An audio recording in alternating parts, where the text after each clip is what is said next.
बिस्मिल्लाहिर्रहमानिर्रहीम। अस्सलाम वालेकुम dear students of first year. Grammar में हम तशबीह कर चुके। अब आज हम देखते हैं कि इस्तारा किसे कहते हैं। इस्तारा जो है ये अरबी ज़ुबान का लफ्ज़ है जिसके लुग़वी मानी जो हैं वो उधार लेना के हैं। इसकी मुकम्मल जो डेफिनेशन है, तारीफ़ है, वो हम देखते हैं कि वो क्या है। इल्मे बयान की इस्तिलाह में अगर कोई लफ्ज़ अपने हकीकी मानों की बजाय मजाजी मानों में इस तरह इस्तेमाल हो कि हकीकी और मजाजी मानों में तशबीह का ताल्लुक़ मौजूद हो, उसे इस्तारा कहते हैं।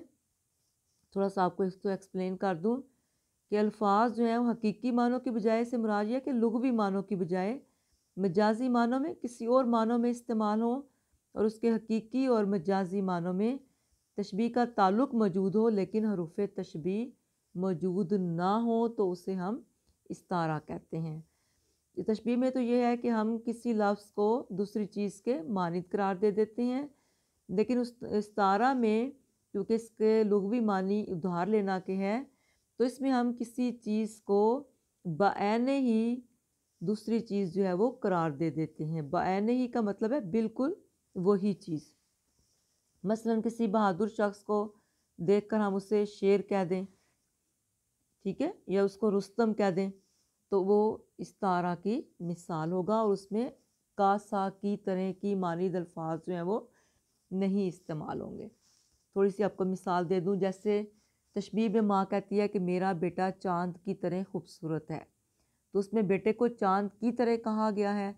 लेकिन इस्तारा में क्या होगा कि माँ अगर अपने बेटे को देखती है, वो कहती है कि देखो मेरा चाँद आ गया।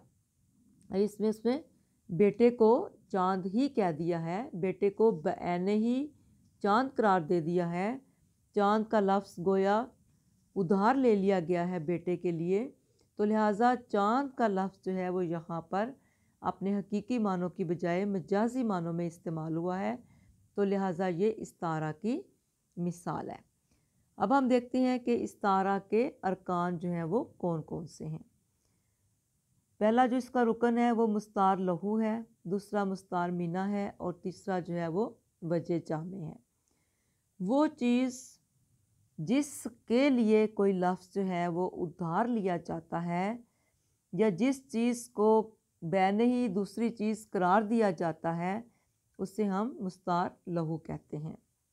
मसलन माँ अपने बेटे को चाँद कह रही है, तो बेटा जिसके लिए कोई लफ्ज़ उधार लिया गया है वो मुस्तार लहू है।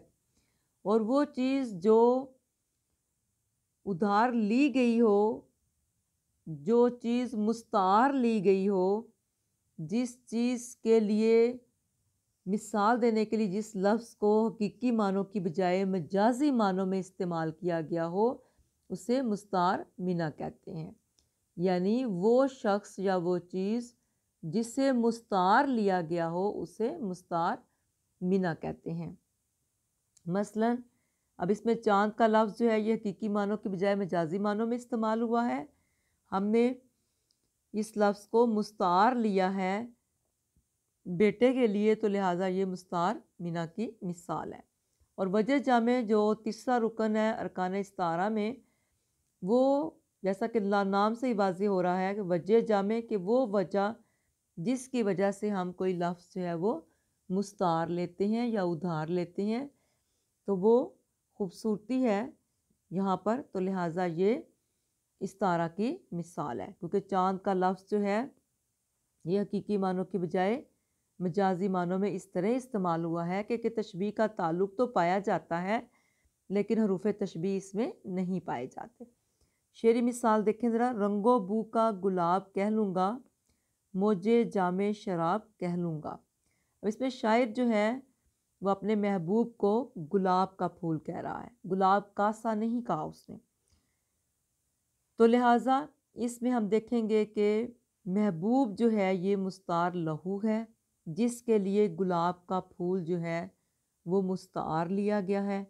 लिहाजा गुलाब का फूल जो है ये मुस्तार मीना है और वजह जामे क्या है, खूबसूरती है। इसी तरीके से ये एक मिसरा देखें। पलकों से गिर ना जाएं ये मोती संभाल लो, तो इसमें आंसुओं को शायर ने मोती कहा है। मोती की तरह नहीं कहा, तो लिहाजा ये भी इस्तारा की मिसाल है, तशबीह की मिसाल नहीं है। अब इसमें आंसुओं पलकों से गिर ना जाए, क्या चीज़? आंसू, आंसुओं को कहा गया है, तो लिहाजा आंसू जो है वो मुस्तार लहू हैं और मोती जो है वो मुस्तार मीना है, क्योंकि ये लफ्ज़ हमने मुस्तार लिया है और ये अपने हकीकी मानों में यहाँ पर इस्तेमाल नहीं हुआ, ये मजाजी मानों में इस्तेमाल हुआ है। और इसकी जो वजह जामे है वो उसकी चमक है। दोनों में तशबीह का हुस्न तो पाया जाता है, तशबीह का ताल्लुक़ तो पाया जाता है, लेकिन हरूफ तशबीह जो है वो इसमें नहीं पाए जाते। और दूसरी बात ये कि ये लफ्ज़ जो है जो हमने मुस्तार लिया है ये अपने हकीकी मानों की बजाय मजाजी मानों में इस्तेमाल हुआ है। एक और बात आपको बता दूं कि तशबीह और इस्तारा में फ़र्क जो है अब आपको वाज़ेह हो गया होगा कि तशबीह की बुनियाद जो है वो हकीकत पर होती है और जबकि इस्तारा जो है वो मजाजी होता है, हकीकी मानों की बजाय मजाजी मानों में इस्तेमाल होता है। और इसके अरकान की तादाद 3 है और तशबीह के अरकान की तादाद जो है वो 5 या 4 आप कह सकते हैं। वजह जामे या गर्ज़ तशबीह जो है वो एक भी गिना जा सकता है या बाज़ जगहों पे उसको 2 जो है वो कंसिडर किया गया है। इसी तरीके से जो है वो इसके 5 अरकान में से मुशब्बा और मुशब्बा बे का ज़िक्र जो है वो ज़रूरी होता है, जो तशबीह होती है। लेकिन जो इस्तारा है उसमें सिर्फ मुस्तार मिना का ज़िक्र होता है, उसमें मुस्तार लहू का ज़िक्र जो है वो नहीं होता। और जो सबसे मेन इसका फ़र्क है तशबीह और इस्तारा का वो ये है कि किसी मुश्तरक सिफ़त की बिना पर हम एक चीज़ को दूसरी चीज़ के मानिद करार दे देते हैं हरूफ तशबीह के ज़रिए से, जबकि इस्तारा में तशबीह देने की बजाय हम बेऐने ही वही चीज़ जो है वो मुस्तार ले लेते हैं, तो लिहाजा वो इस्तारा की मिसाल होगी। अल्लाह हाफिज़।